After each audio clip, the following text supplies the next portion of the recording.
Understand blind loop syndrome. Okay, this is important topic. Okay, so in this condition, if there is a stasis, it may lead to bacterial overgrowth. Okay, so it's a rare condition manifested by diarrhea, steatorrhea, megaloblastic anemia, weight loss, abdominal pain, and deficiency of fat soluble vitamin.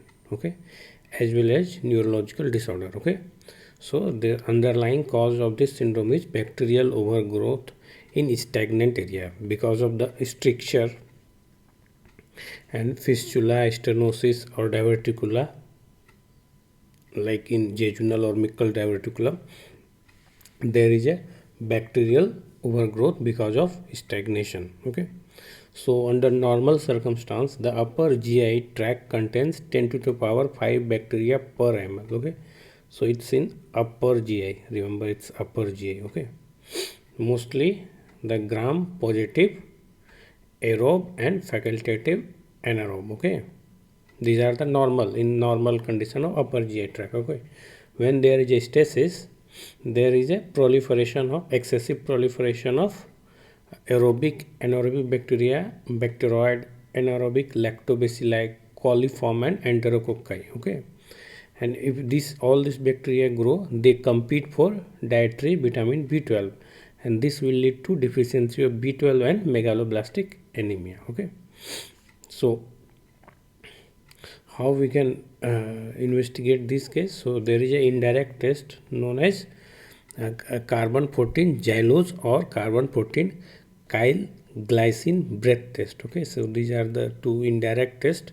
Remember these two names, carbon 14 xylose and carbon 14 chyloglycine breath test. Okay, so since there is a B12 deficiency, we can also go for Selling test. Okay, so cobalt 57 leveled vitamin B12 absorption. Okay, so in this we measure the urinary loss of B12. Okay, so if there is a deficiency of B12, there will be decrease of urinary vitamin B12 from 0 to 6. Normal excretion is about 7 to 25%. Okay, okay, so treatment. So in treatment, the mainstay is antibiotic. Which antibiotic? Tetracycline. Okay, so blind loop syndrome, mainstay of treatment is tetracycline. Important. Okay, we can also go for rifaximin and metronidazole, but the mainstay of treatment is tetracycline. Okay, for 7 to 10 days single course. Okay, we can also add prokinetic agent if this all condition, like the multiple rounds of antibiotic needed and continuous therapy of antibiotic needed, we can go for surgical correction. Okay, so at least remember tetracycline is mainstay of treatment for blind loop syndrome. Okay, and in blind loop syndrome there is a deficiency of vitamin B12. These two at least you have to remember. Okay, okay, let's see what's Bailey given. So small intestine become colonized with bacteria normally confined to colon. Okay, so this stasis resulting in delayed bacterial clearance known as blind loop syndrome. Okay, so overgrowth in upper small intestine. Remember, this is upper, same, huh? So so in overgrowth, if this bacteria overgrow in upper small intestine, this will lead to fat malabsorption due to deconjugation of bile salts. If this occur more distally, then it will lead to vitamin B12 deficiency. Okay, in distal ileum. Okay, okay, and there is a very little effect on carbohydrate and protein metabolism. Mainly they affect the fat malabsorption. Okay, okay, and the treatment with intermittent therapy. SABISTON says single course. Here it is written intermittent therapy.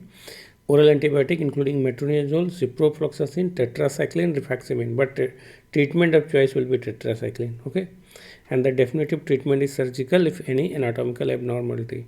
Actually, I wanted to show this image. Okay,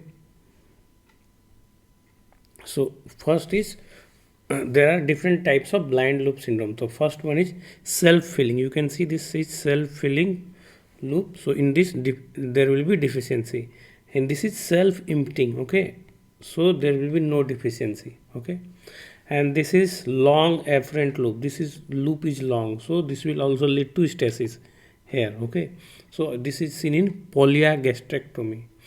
Then D is D is jejunal diverticula. This is diverticula, and then E is, this is stricture causing stasis here. Okay, and this lead to anastomosis stenosis. Okay, this anastomosis has become stenosis, lead to anastomosis loop stenosis anastomosis loop syndrome. Okay, okay, thank you.